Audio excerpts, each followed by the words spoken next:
My name's Elena Jakes, and this is my transformation. In January of 2017, I was pitching 49 to 50 miles per hour consistently and only hitting 52 if I really used my legs. In January of 2018, I am consistently pitching 53 to 54 miles per hour. How did I do it? Well, you're about to find out. So I've definitely changed a lot over the past year, like my speed, my power, and my approach to attacking improvement. Let's start by breaking down one of my pitches from last year so you get where I started from. So I'm just going to play you this pitch so you can kind of see what it looks like. So now let's break it down. So the first thing that you're going to see is that I'm not going to use the ground or my legs at all. You can see that I just swung my arms back and leaned forward, and by not using the ground or my legs, then I can't get the power or the speed that I want in my pitch. The next thing that we're going to look at is my foot. I'm going to, in this video, turn my foot and lift it up, which is one, illegal, and two, it doesn't help me get the maximum power that I can for my pitch.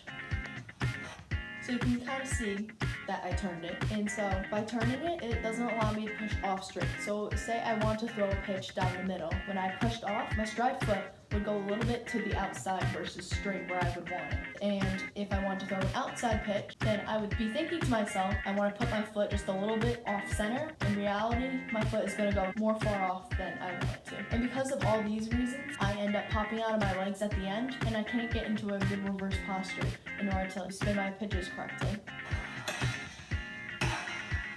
So you can see that I came out of reverse posture a little bit early.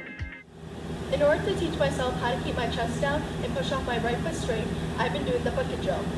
The goal of this drill is to make sure that the bucket falls straight, so it's really important that I keep my chest low so I can stay in my legs.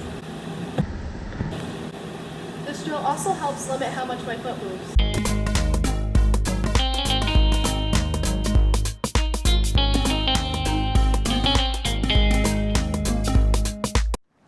Doing the bucket drill multiple times has made me realize where my body needs to be, but I wasn't sure how to physically get there in my pitch.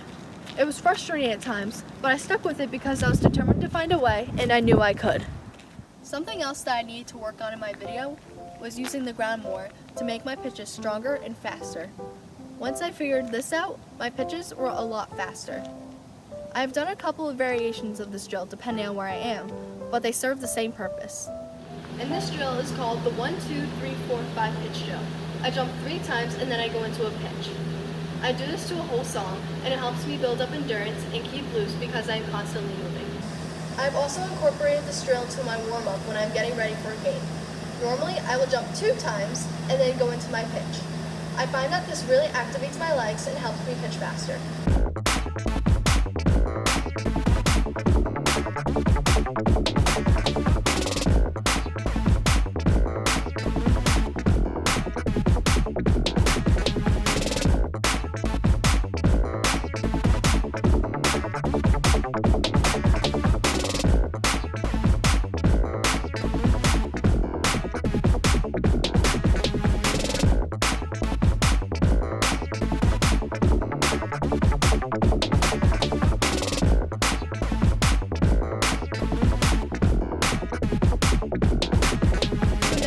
How to use the ground more and get my legs more engaged, it was time to apply this to my pitch.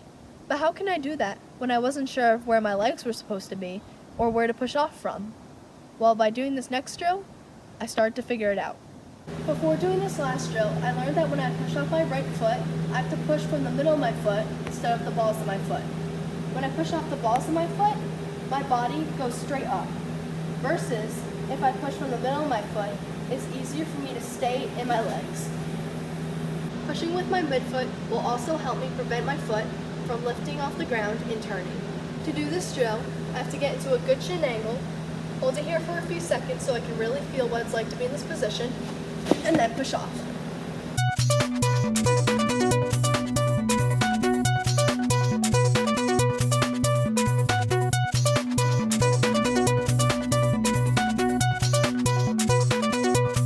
This drill was like the missing piece to the puzzle. It helped me connect all the other drills into one pitch. By doing these and putting in a little bit of hard work, here's what we get.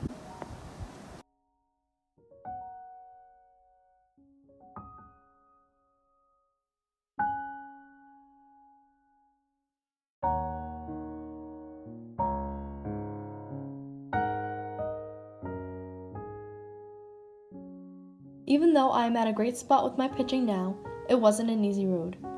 There have been times that I was pitching great, and then the next week I pitched like it was my first time pitching.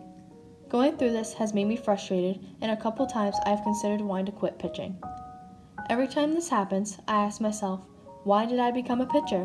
Why didn't I just stick with catching? The answer is always the same, because I love to pitch.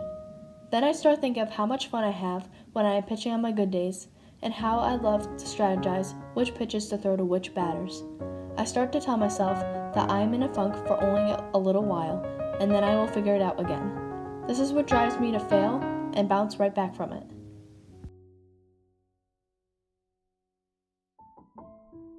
My suggestion to everyone who watches this, even if you don't play softball or sport, is if you love something, keep going at it and don't give up. It is easy to get frustrated and to give up, but if there is something that you want to achieve, go for it. The only one stopping you is yourself. My goal now is to keep working hard so that I can become a better pitcher than I am now, and to find other drills that will help me improve.